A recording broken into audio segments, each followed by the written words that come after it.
پاکستان کی سینئر اداکارہ صبا فیصل نے انکشاف کیا ہے کہ شوبز انڈسٹری میں آنے سے قبل ان کی کپڑوں کی فیکٹری تھی، جس میں وہ موجودہ وزیر اعلیٰ پنجاب مریم نواز اور ان کی مرحومہ والدہ کلثوم نواز کے لیے کپڑے بناتی تھی۔ حال ہی میں نجی ٹی وی چینل کے رمضان ٹرانسمیشن میں صبا فیصل نے شرکت کی، جس کا ایک ویڈیو کلپ سوشل میڈیا پر خاصا وائرل ہے۔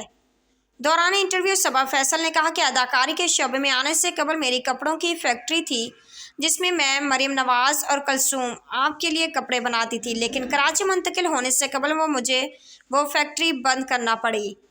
لفظ آنٹی بہت برا لگتا ہے، اپنے لیے کسی کو یہ لفظ نہیں کہنے دیتی۔ اداکارہ صبا فیصل۔ اداکارہ نے کہا کہ اپنا کپڑوں کا بزنس بند کرنے سے پہلے میں 6 ماہ تک سوچتی رہی کہ کیا میں یہ کروں۔ میں نے استخارہ بھی کیا اور اللہ سے رجوع کیا کہ کہیں ایسا نہ ہو مجھے پچھتانا پڑے، چلتا ہوا بزنس بند کر دوں۔